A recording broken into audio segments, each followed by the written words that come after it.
Bismillahirrahmanirrahim. Assalamualaikum warahmatullahi wabarakatuh.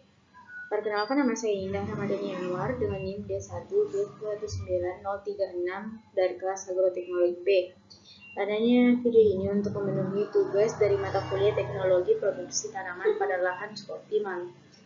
Langsung saja pada nomor 1, yaitu pertanyaannya yaitu apa itu teknologi pengendalian stres biotik. Teknologi pengendalian stres biotik adalah teknologi yang digunakan untuk mengendalikan stres biotik, yaitu hama dan penyakit pada tanaman. Selanjutnya yaitu pertanyaan kedua. Jelaskan prinsip teknologi dan pengendalian stres biotik di lahan suboptimal. Prinsip-prinsip teknologi pengendalian stres biotik pada lahan suboptimal yaitu menciptakan kondisi yang menguntungkan untuk menjaga kesehatan tanaman.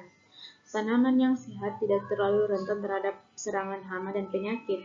Melalui penerapan prinsip-prinsip penanggulangan hama dan penyakit berkelanjutan, interaksi antar organisme hidup dan lingkungan yang sangat penting untuk kesehatan tumbuhan. Kesehatan tanaman lebih beresiko pada monokultur. Disertifikasi pertanian memberikan interaksi yang seimbang antara berbagai tanaman dan hama dan predator. Inilah sebabnya mengapa ekosistem yang dikelola dengan baik dapat menjadi cara yang berhasil untuk mengurangi tingkat populasi hama atau penyakit.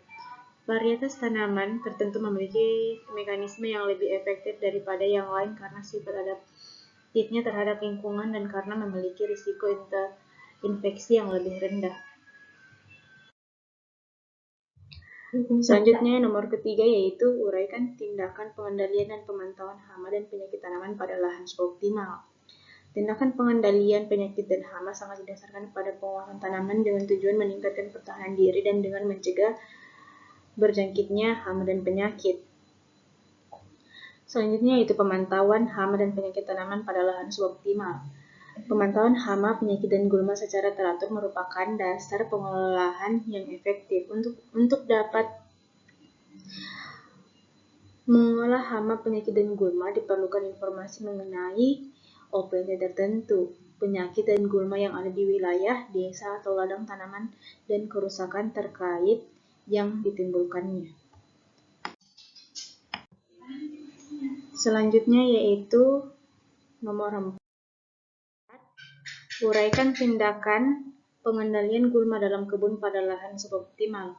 Tindakan pengendalian gulma terbagi menjadi 3, yaitu pengendalian preventif, pengendalian gulma secara biologis, dan secara kontrol mekanis. Yang pertama, tindakan preventif. Beberapa tindakan pencegahan dapat diterapkan pada saat yang bersamaan. Pentingnya dan efektivitas dari metode yang berbeda sangat bergantung pada spesies gulma dan kondisi lingkungan. Beberapa metode sangat efektif untuk berbagai macam gulma dan oleh karena itu sering digunakan. Yang kedua yaitu pengendalian gulma secara biologis. Fungi tular tanah atau Fusarium oxysporum, Fusarium nigamai, dan Fusarium solani sangat efektif dalam mengurangi witch gulma pada tanaman serelia yang berbeda. Akibatnya hasil panen meningkat. Sebagai mycoherbicide ini sedang diformulasikan dan didaftarkan di berbagai negara di Afrika.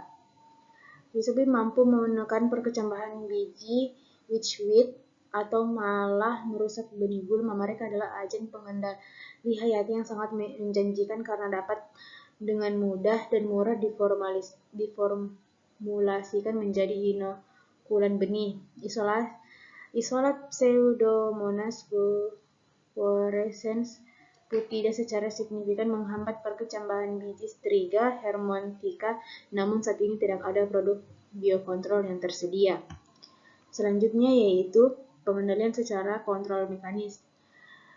Yang pertama yaitu penyenangan manual. Metode ini sangat padat karya dalam mengurangi kepadatan gulma sebanyak mungkin di lapangan. Melibatkan berbagai alat untuk menggali, memotong, dan mencabut gulma, seperti menggunakan cangkul, sekop, tangan, sapi, dan traktor. Penggunaan alat yang tepat dapat meningkatkan efisiensi secara signifikan. Penyiangan sebaiknya dilakukan sebelum gulma berbunga dan menghasilkan biji, atau tidak dapat mempengaruhi tanaman yang akan ditanam. Yang kedua yaitu penyiangan dengan api. Ini adalah pilihan lain. Tanaman dipanaskan sebentar hingga 100 derajat Celcius dan lebih tinggi. Ini memicu koagulasi protein di daun dan pencegahnya di dinding sel mereka, akibatnya gulma mengering dan mati. Meskipun merupakan metode yang efektif, namun cukup mahal karena menggunakan bahan bakar gas dalam jumlah besar dan membutuhkan mesin. Metode ini tidak efektif melawan gulma akar. Mungkin itulah tadi hasil dari pemaparan tugas saya. Jika ada kekurangan, mohon dimaafkan. Wassalamualaikum warahmatullahi wabarakatuh.